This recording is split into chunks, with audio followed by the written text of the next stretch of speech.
Hello friends, how are you all? Today we are going to discuss our new topic, that is electron transport chain. Yeah, first we'll have the big picture of electron transport chain. What is electron transport chain? What is the purpose of electron transport chain? And after that we'll see all the steps in detail. Okay, so why electron transport chain is important? Because whatever the NADH and FADH2 we are getting in all the metabolic pathways like glycolysis or conversion of pyruvate to acetyl CoA, or in the Krebs cycle, or in fatty acid oxidation, everywhere. See, we are getting energy in the two form that we had already discussed. One in the form of currency, it means that is substrate level phosphorylations, means we are getting directly ATP at some places, right? And at many places we are getting energy in the form of check. Yeah, and that check, they are of two form. One is NADH and another is FADH2. And we had already discussed that this check will encache in a bank named as electron transport chain, and after that we will generate ATP. So this is all about the electron transport chain. Okay, we also know that from one molecule of NADH will generate 3 ATP, and from one FADH2 will generate 2 ATP. But let's see how.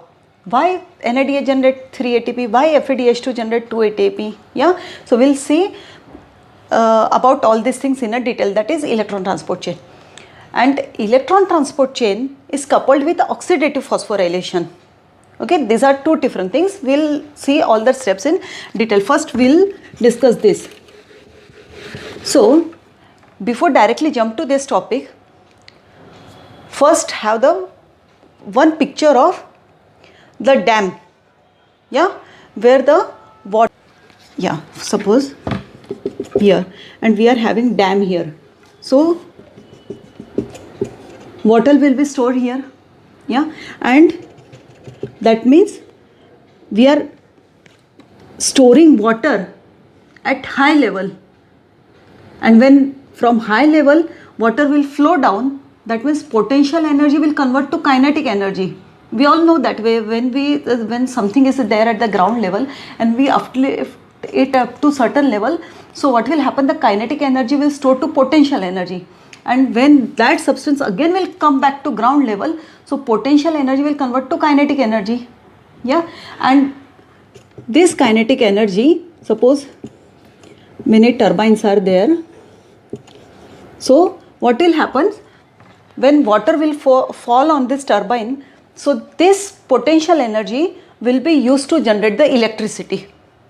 Yeah, so that means potential energy is converting into some another form of energy.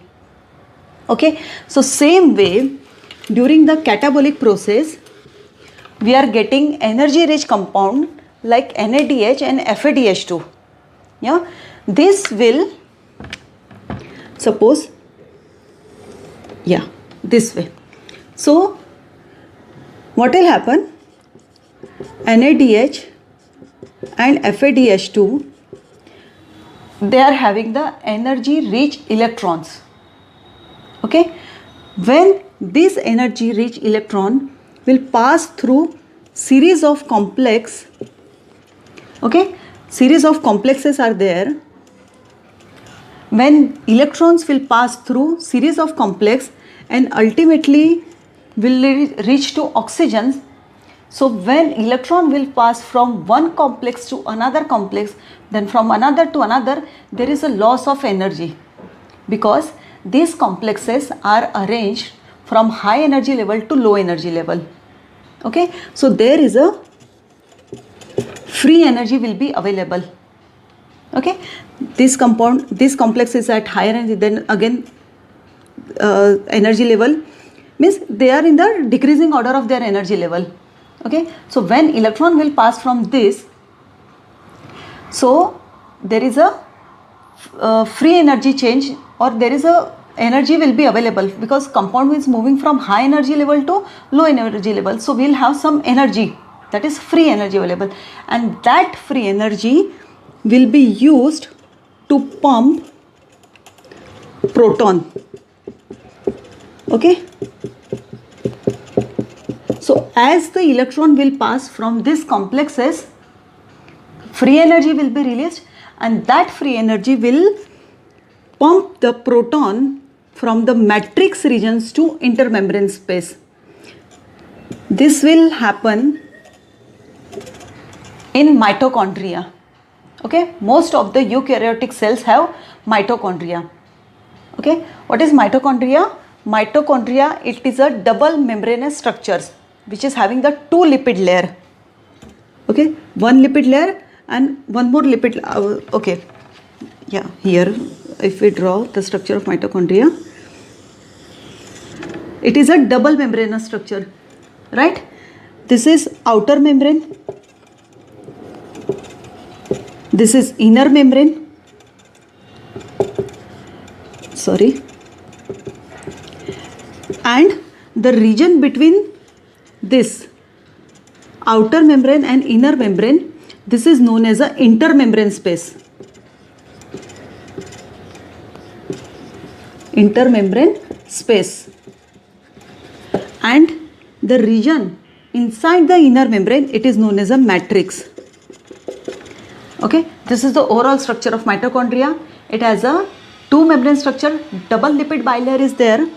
Outer one is known as the outer membrane, inner membrane. Region between outer membrane and inner membrane is known as the intermembrane space, and the inside region is known as a matrix region.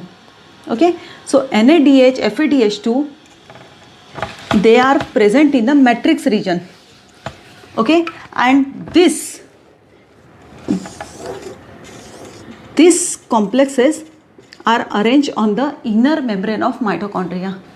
Okay, so electron transport chain are present on the inner membrane of mitochondria. Electron transport chain means what?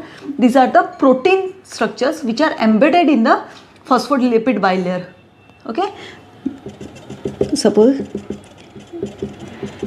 this is a phospholipid bilayer. So what is electron transport chains? These are the protein complexes which are embedded in the phospholipid bilayer. So we will see later when we talk about electron transport chain in details. There are actually the four complexes. Okay, we will see about that. Just first clear your concept about all the terminologies used in electron transport chain. Okay, so clear up to this. These complexes, these protein complexes, these are present in the inner membrane of mitochondria.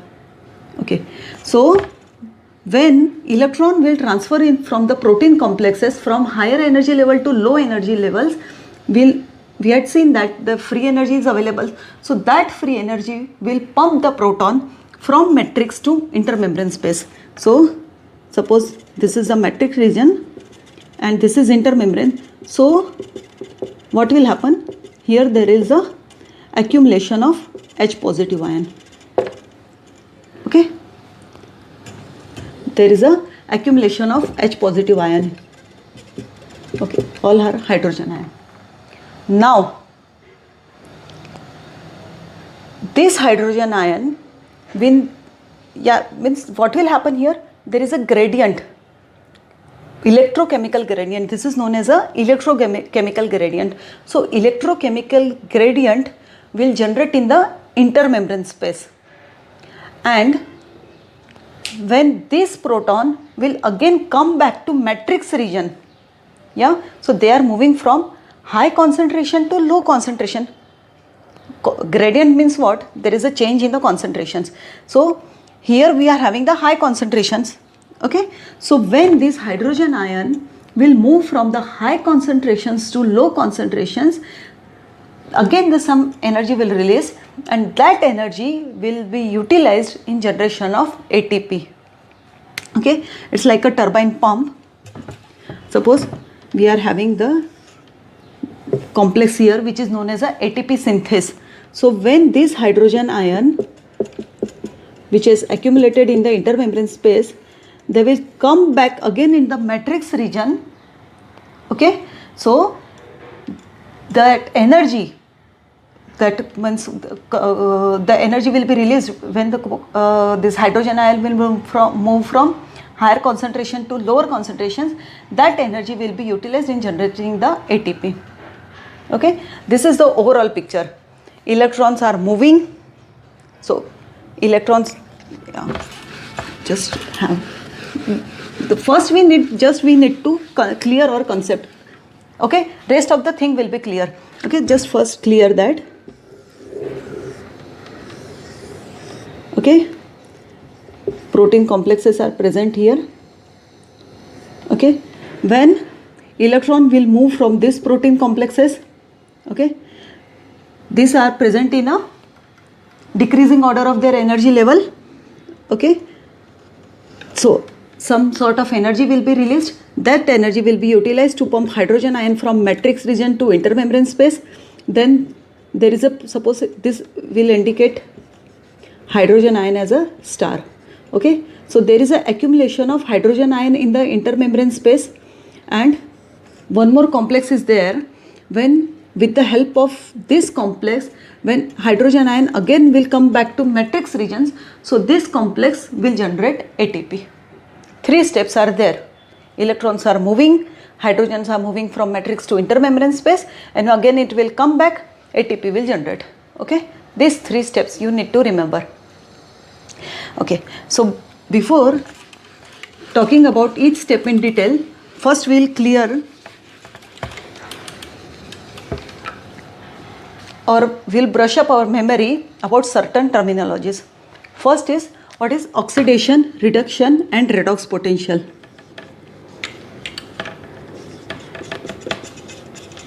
Oxidation, reduction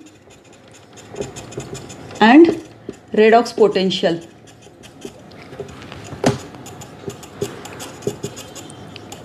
This is again the very important topic for the MCQ point of view. What is oxidation? Oxidation is a loss of electron, and the reduction is a gain of electron. Okay, suppose if we take the example of ferrous and ferric. So ferrous will have 2+ ion, or sorry, 2 positive charge, and ferric, after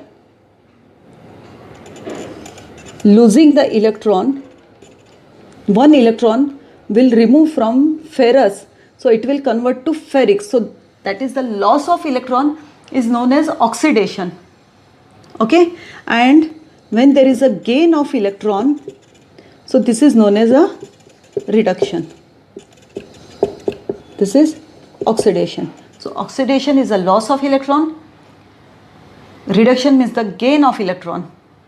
Okay, and the substance or the molecule or the compound which are used to oxidize another substance, that is known as a oxidizing agent. Okay, oxidizing agent means they are taking the electrons from some other substance. So what will happen? So other will undergo into oxidation. So that is known as a oxidizing agent. And for example, like NADH, FADH2, they are donating the electrons.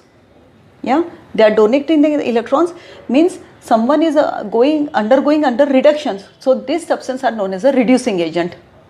Oxidation, reduction, and oxidizing agent and reducing agent. Clear up to this? Now, what is redox potential?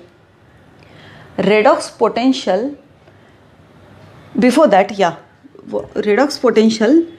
So from the name you can see here is that Re is for reduction and red means for reduction and ox is for oxidation. So if the same substance is undergoing onto oxidation and reduction, for example like this ferrous and ferric, here the same iron molecules, they are undergoing into first oxidation and reduction, whatever first or second, they are undergoing into oxidation and reduction, that is known as a redox. Okay, and this is known as a redox pair. There are other redox pair like NAD, NADH, FMN, FMNH2,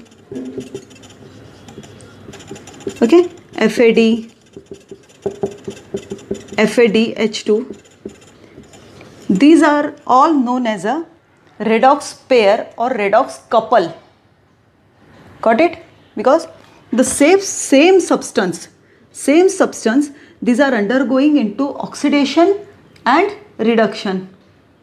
Okay, so this is known as a redox pair, and the potential to gain the electron by this redox pair is known as a redox potential. Okay, tendency of this redox pair to accept electron, it is known as a redox potential. Clear? Okay. So if we talk about the electron transport chain, I hope redox potential is clear. Redox potential means the tendency to accept electrons.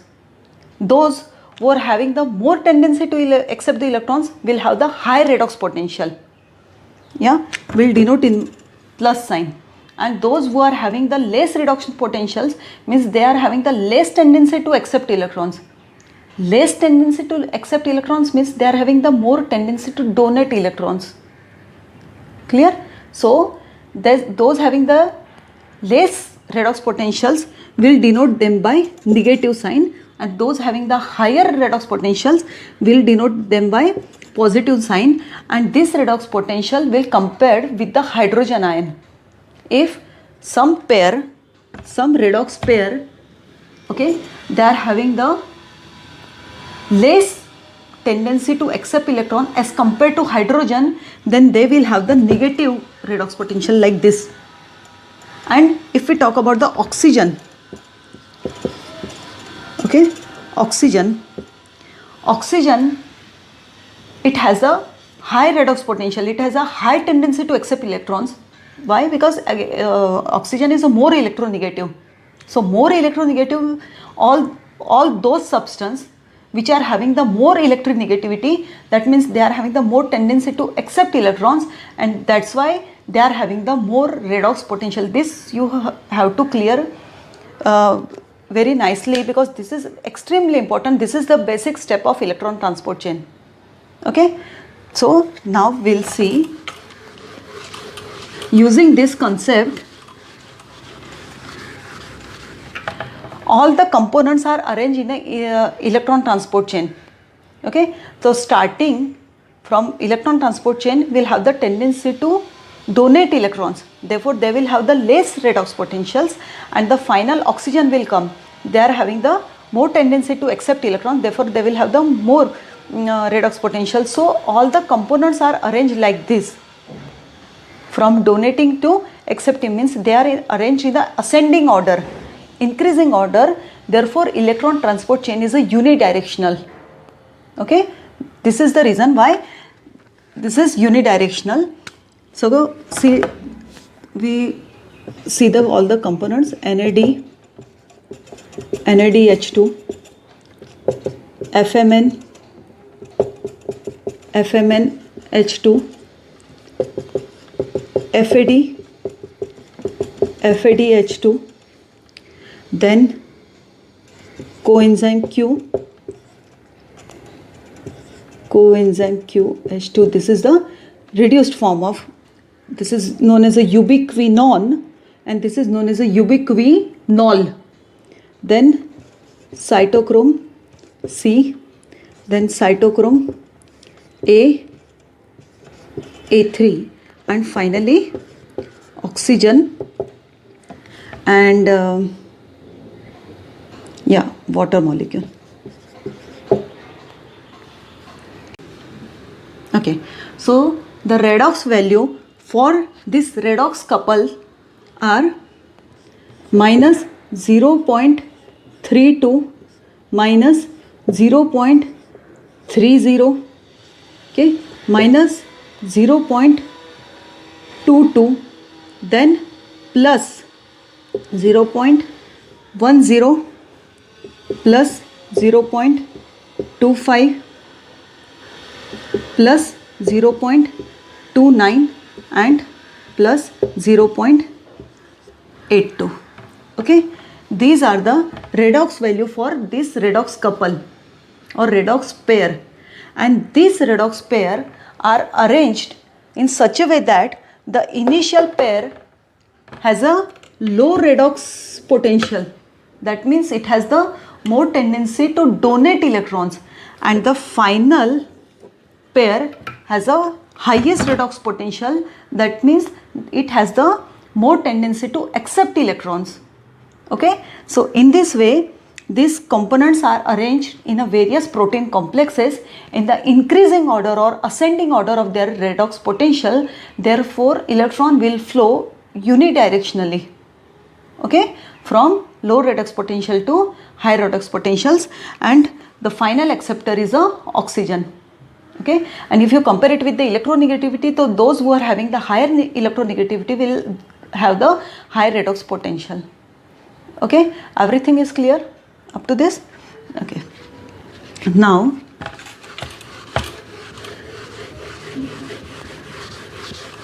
one more thing will clear is the coenzymes or the check we are talking about, that is NAD and FADH2. So we'll talk about that.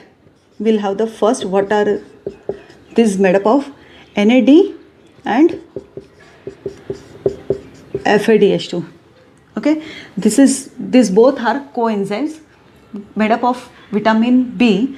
Here vitamin B, that is niacin, and here is a riboflavin. Okay, just for our knowledge, these coenzymes are made up from vitamin B. Okay, why we write NADH and why we write NADH2? Okay, when NAD will accept, see first, what is hydrogen ion? Hydrogen ion have the 1 proton and 1 electron. Okay, 1 proton and, we'll draw like this only, 1 proton and 1 electron.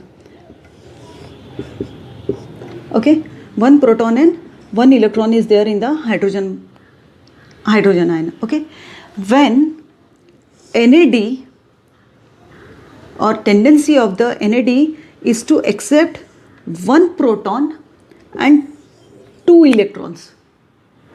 Okay, it will accept 1 proton and 2 electrons. So we are left here with the 1 protons. That's why we write NAD when it will get reduced. So we'll write it as a NADH plus H positive. H positive means the hydrogen ion left with a 1 proton. Okay, it has a tendency to accept 1 proton and 2 electrons. So we write NAD when NAD will reduce, we'll get NADH and H positive. And when FAD will be reduced, so FAD has a tendency to accept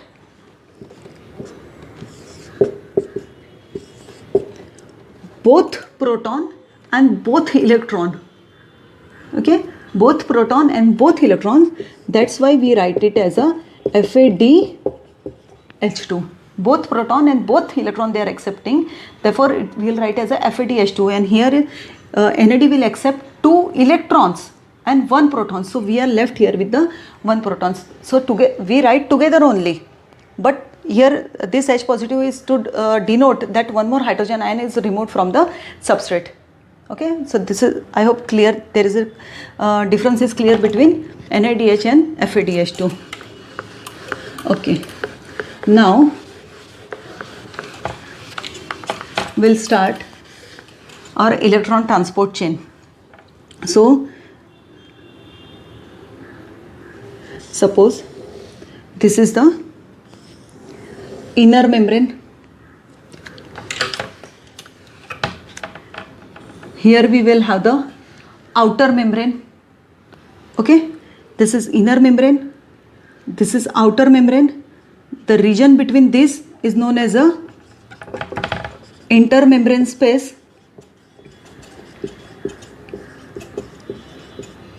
and the below is the matrix. Okay, so this is suppose that this is the structure of mitochondria where electron transport chain takes place. Okay, electron transport chain has a 4 protein complexes. Okay, why protein complex? Because apart from this polypeptide chain, another things like metal and many other things are involved, therefore it is known as a complex. So this consists of 4 complexes.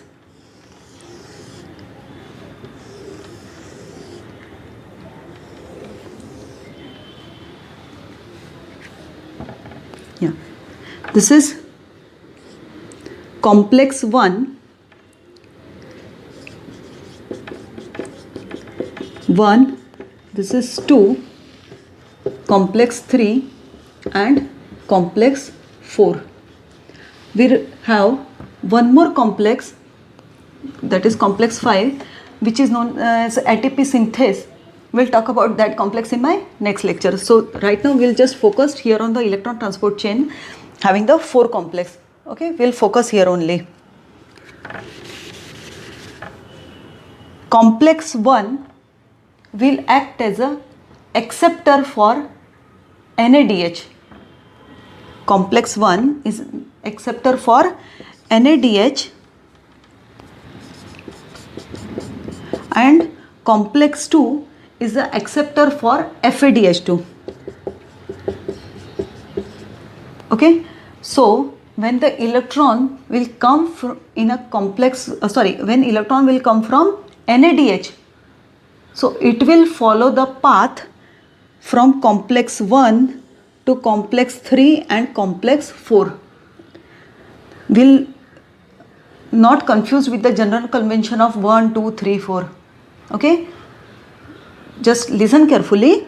NADH is the collection center for the electrons from NADH, and complex 2 is the collection center for electron from FADH2. So when NADH will accept the complex 1 will accept the electron from NADH, so it will pass from first complex to third to 4, and then finally to oxygen.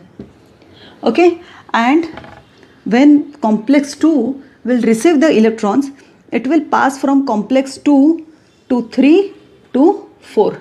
So this is the path for NADH to complex 1, 3 and 4, and for FADH2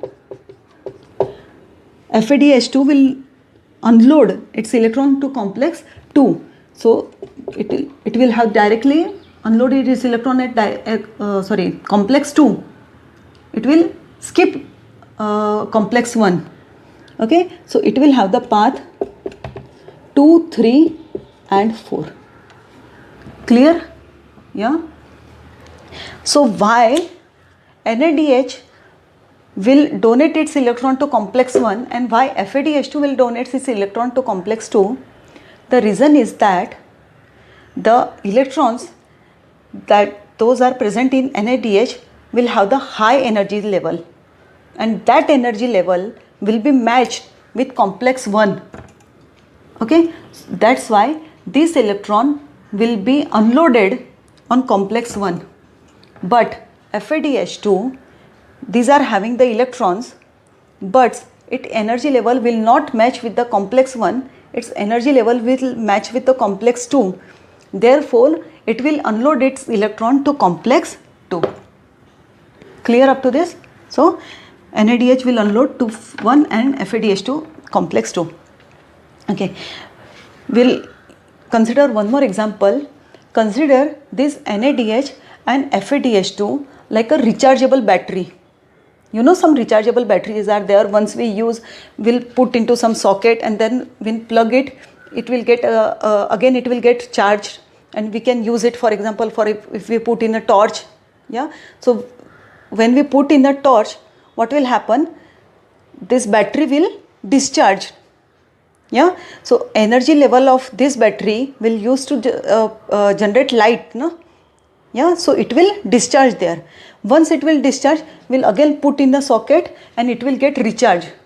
So consider this NADH and FADH2 like a battery. Okay, this battery NADH is a large battery which has a capacity to accept more electrons. No, sorry, not more electrons. It has a high energy capacity. Okay, and consider FADH2 as a small battery which has a low energy capacity. Clear? High energy and the low energy battery. So this, what will happen? These two battery will go to various metabolic pathway, and when there is a breakdown takes place, so whenever we know that whenever there is a breakdown, so there is a release of energy. So this battery will go there and it will get charged. Okay, it will get loaded with the electrons from various catabolic pathway, and from where it will come to electron transport chain and unload its electron here, or it will get discharged here.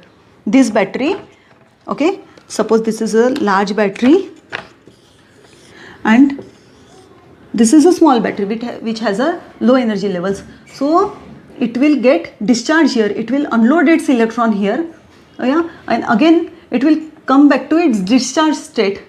Yeah, NADH will convert to NAD, FADH2 will convert to FAD. Yeah, so again it will go to catabolic pathways and again it will get recharged and it will come here to generate ATP. Yeah, clear up to this? Okay, so this is how after donating the electrons, it will help in the energy production. Okay, so now let us see the name of this complex.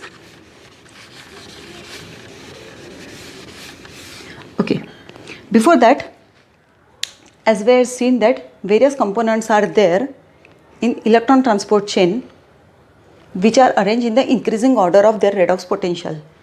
So some compounds, they are fixed in a suppose these are the 4 buildings.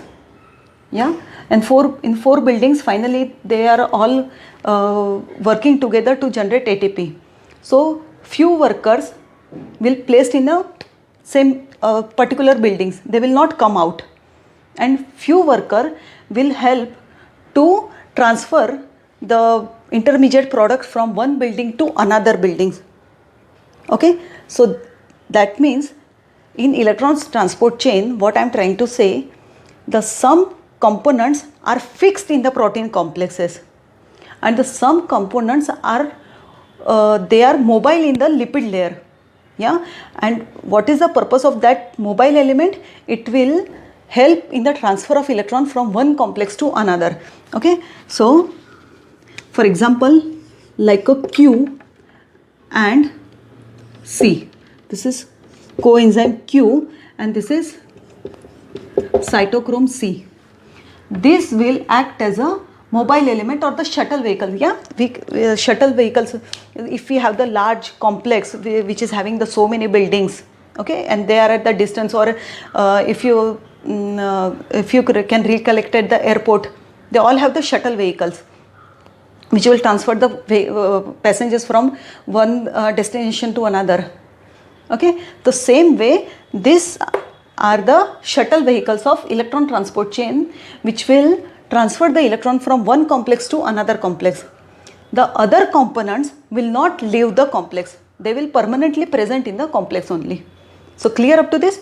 So what will happen? They will perform the process, transfer the electron to shuttle vehicle, this shuttle vehicle then transfer the electron to another complex. This complex will undergo the oxidation reductions and will transfer to shuttle vehicle. So this shuttle vehicle transfer the electron. So this way this will help in the transfer of electron and ultimately it will reach to oxygen.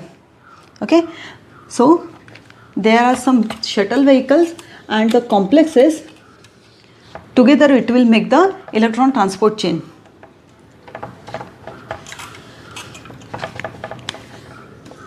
Okay, this is cytochrome C, this is complex 2 and 2 shuttle systems we are having, that is coenzyme Q and cytochrome C. The name of first complex is NADH coenzyme Q oxidoreductase, or this complex is also known as NADH dehydrogenase. Okay, that is first complex which will accept the electron from NADH. Complex 2, it is not actually the like other complexes. This is actually the enzyme of Krebs cycle. If you can recollect the Krebs cycle, where succinate will converted into fumarate. Yeah, succinate has converted to fumarate. This is the one step of Krebs cycle. Okay, the enzyme was succinate dehydrogenase, and here we had seen that in the rest of the Krebs cycle we had NADH, but in this step there is a production of FADH2. Yeah, remember this step? Okay, so this is this complex. Okay, suppose we know that the region below here in the intermembrane, this inner membrane is a matrix region.